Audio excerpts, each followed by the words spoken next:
देखो, बहुत साल गुजार दिए मैंने अपना मन मारते मारते। अब मुझे नहीं रहना इन सब के साथ। आखिर मेरी भी कोई ज़िंदगी है या नहीं? कब तक तुम्हारे माँ बाप की सेवा करती रहूँगी? आज अंकिता अपने पति उमेश के घर आते ही उस पर बरस पड़ी। क्या बकवास कर रही हो अंकिता? ये फितूर तुम्हारे दिमाग में किसने भर दिया? सोचना भी मत कि मैं अपने परिवार को छोड़ दूँगा। उमेश अंकिता के इस व्यवहार से बहुत हतप्रभ था, क्योंकि आज से पहले अंकिता ने कभी ऐसी बातें नहीं कही। क्यों क्यों नहीं छोड़ सकते इन लोगों को? मैं तुम्हारी पत्नी हूँ और पति पत्नी का रिश्ता सब रिश्ते से ऊपर होता है।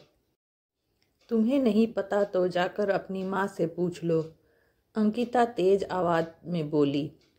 बहू बेटे के झगड़े की तेज आवाज़ सुनकर कमला जी भी उनके कमरे तक आ गई। क्या बवाल मचा रखा है आज घर में? आखिर बात क्या है जो तुम दोनों इस तरह लड़ रहे हो? कमला जी आंखें तरेरते हुए बोली। कमला जी को देखकर अंकिता उनकी ओर आई और बोली, माँ जी, अच्छा हुआ आप आ गई। आप ही समझाओ अपने बेटे को। मेरी बात तो ये समझते ही नहीं।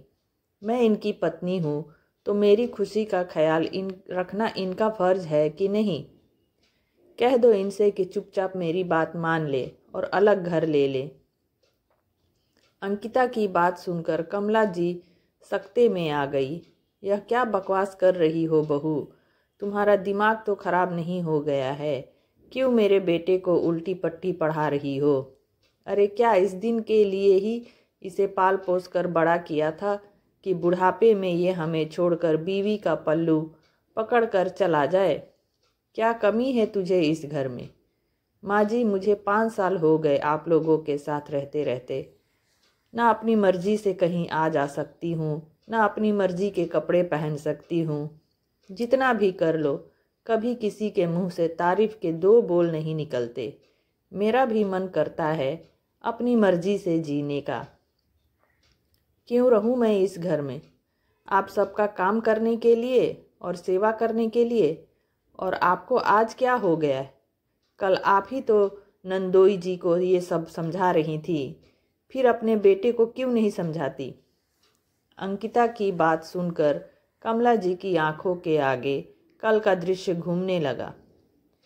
कमला जी की बेटी मनोरमा की शादी को 2 साल भर ही हुआ था। आए दिन वो ससुराल में झगड़ा करके अपने मायके आकर बैठ जाती थी। इस बार कमला जी ने अपने दामाद को घर बुलाकर अच्छी झाड़ लगाई। देखिए दामाद बाबू, मेरी बेटी को मैंने बहुत लाड से पाला है। इसके बोलते के साथ इसकी हर फरमाइश पूरी की है। इसे हमने ऊंची शिक्षा इसलिए नहीं दिलाई कि ससुराल में जाकर ये झाड़ू बर्तन करे या आपके माँ बाप के नखरे उठाए। अरे हमने आपको साथ इसकी शादी की है तो इसे खुश रखना आपकी जिम्मेदारी है। मेरी बेटी अब तभी आपके साथ जाएगी जब आप अलग घर लेकर रहेंगे, ताकि मेरी बेटी चैन से जी पाए। याद रखिए, सारे रिश्ते पीछे छूट जाते हैं, लेकिन पति पत्नी का रिश्ता ही उम्र भर साथ रहता है। आपको अपने बीवी बच्चों और भविष्य के बारे में सोचना चाहिए, ना कि दुनियादारी के बारे में।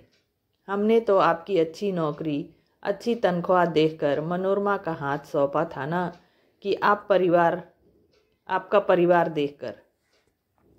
दामाद बाबू असहाय से अपनी सास की बातें सुन रहे थे। वो दोराहे पर खड़े थे कि क्या करें। यदि अपना सास की बात माने तो अपने परिवार का साथ छोड़ना पड़ेगा, और ना माने तो अपनी शादीशुदा जिंदगी दांव पर लगा देंगे। दुविधा में थे कि कैसे अपने माँ बाप को इस उम्र में अकेला छोड़ दें। कमला जी कल की बातें याद ही कर रही थी कि अंकिता फिर जोर से बोली, माँ जी क्या हुआ? आप कुछ बोलती क्यों नहीं? जो बात नंदोई जी को समझा रही थी, अपने बेटे को क्यों नहीं समझाती? अब उमेश को अंकिता के अचानक से बदले हुए व्यवहार का कुछ कुछ अंदाजा हो रहा था। इतने में अंकिता ने अपनी सास से नजरें चुराकर उमेश की तरफ आंख मारी। अब तो उमेश को अंकिता के सारे नाटक की वजह समझ में आ गई कि वो आज ऐसा अलग व्यवहार क्यों कर रही है, लेकिन वो अनजान बनते हुए बोला, तब तो अंकिता सही कह रही है माँ, मैं भी थक गया हूँ सारे परिवार का बोझ उठाते उठाते। तनख्वाह कब आती है कब खर्च हो जाती है पता ही नहीं चलता। अलग से रहूँगा तो कुछ बचत भी होगी, आखिर मुझे भी अपने भविष्य के बारे में सोचना चाहिए।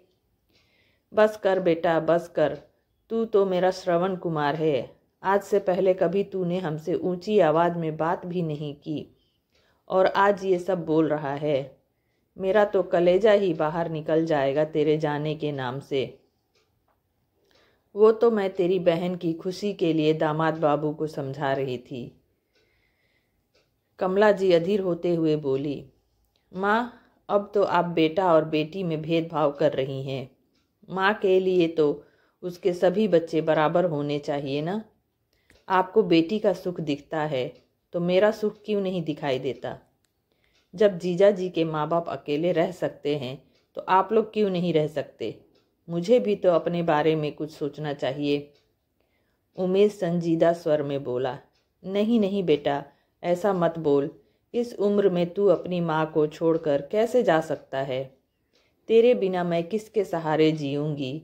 मेरी ही मति मारी गई थी कि मैं अपनी बेटी को समझाने के बजाय दामाद बाबू को उल्टी पट्टी पढ़ा रही थी।